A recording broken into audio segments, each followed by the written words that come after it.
and welcome to the Fastpitch TV show. If you're a regular viewer, you've probably noticed the changes over the last few episodes in our set. Well, what do you think about this? Are we moving up scale this time? We're getting a little bit better looking here, a little more professional looking, I think. If you're not a regular viewer, welcome to the show. For those of you who are new, if you're seeing us on YouTube or someplace like that, make sure and check out our website, fastpitchtvshow.com, okay? Back there on that website, fastpitchtvshow.com, you can see all our past episodes. I think we're up to 45 or 46 now. Also, to make sure you know about our sponsor, softballjunk.com. Now, if you haven't been to softballjunk.com, please check them out. They help us, so we'd like you to check them out and help them so they can continue helping us to bring you the show. Kind of a circle there, okay? I want to make sure also before I go on to tonight's show, you know about another website of ours called softballpodcast.com. Now, on this show is our podcast, the Fast Pitch Radio Show. And not every week, but every show we interview usually Olympians, college players, coaches, things like that. It's a great show. They're usually about an hour-long podcast. You can listen to them on iTunes, download them to your iPod or iPhone, or just listen to your computer and listen there and hear them. So check out softballpodcast.com. Now, tonight's show, we're interviewing Coach Jo Evans from Texas A&M. If you're a regular, yes, we have interviewed her before, about 4 or 5 episodes, but that was about her base coach helmet she wears. She wears a helmet at third base. It was a great show. If you haven't seen it, go to fastpitchtvshow.com and watch it, okay? But we're going to talk to her now, ask her some basic interview questions, get some answers from her. In case you're not familiar with Coach Jo Evans, she coaches for Texas A&M, the Fighting Aggies, and last year they were the runner-ups, made it to the championship series of the College World Series. So this lady knows something about coaching softball. I can tell you that after talking to her. Wonderful person to talk to, a great coach, Jo Evans. I hope you sit back and enjoy the show. Thanks for watching, and please come back again. Thank you.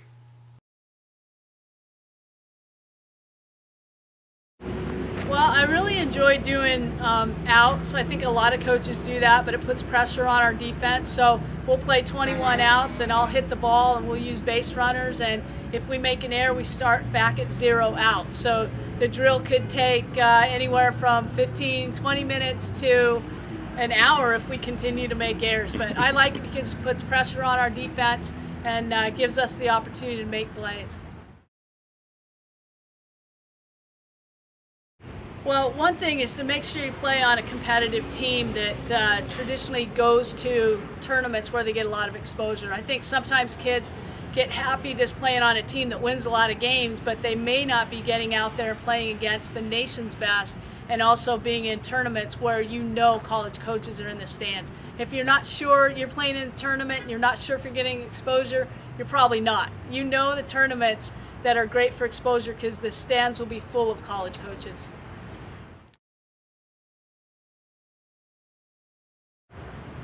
Love defense. You know, I believe the old adage, defense wins championships. And, you know, look at us last year. We led the nation in fielding percentage. We were the best defensive team in the country. And I think that's why we had a chance to play for a national championship. Well, there's a few things. One thing I think they need help with is sliding. I don't think they're very proficient with sliding. Most of them learn to slide by, and that's the only slide they know. And it's not always the quickest way to the bag. So we spend a lot of time with our players trying to work on sliding and reading defenders. I also just think that teams now, gold teams, summer ball teams, they hardly practice. They just play a lot of games, and so they don't get an opportunity to work a lot on repetition.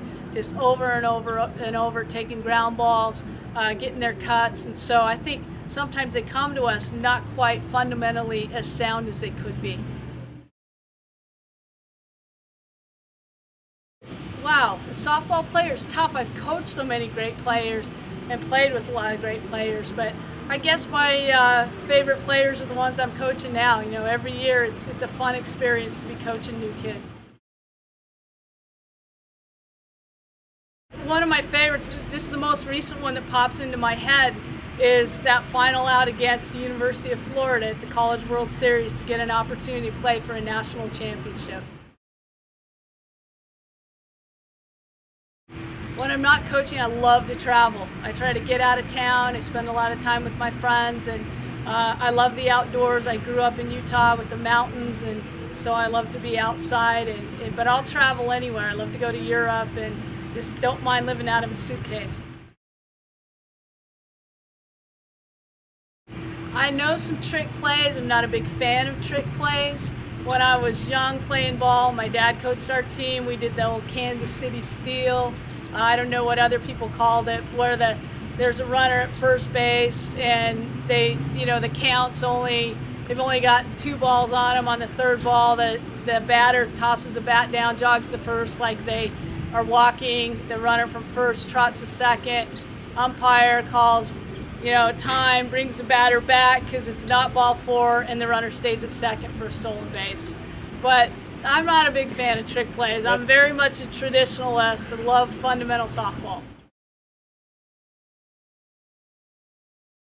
I just recommend that you play the game if you love to play the game. If your parents are more excited about it than you are, you might want to find a different sport or a different hobby.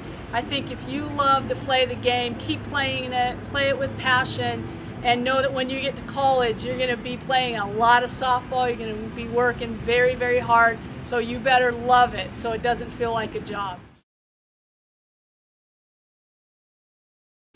Well, I think the best advice I could give a coach for young players is to really break the game down and make it fun for the kids. Their attention may be a little distracted at times, and so you have to find ways to make it fun. But I also would like to see the coaches hit ground balls that a player can get comfortable with. I watch teams warm up, and little kids to older kids, and the coach is hitting the ball as hard as they can hit it, and it's got top spin, and the players are all of a sudden leery, and they can't use their proper mechanics, and they get afraid of the ball. So I love to see a coach really work into it, let a player get very comfortable, and then hit the ball a little bit harder at them. Steal.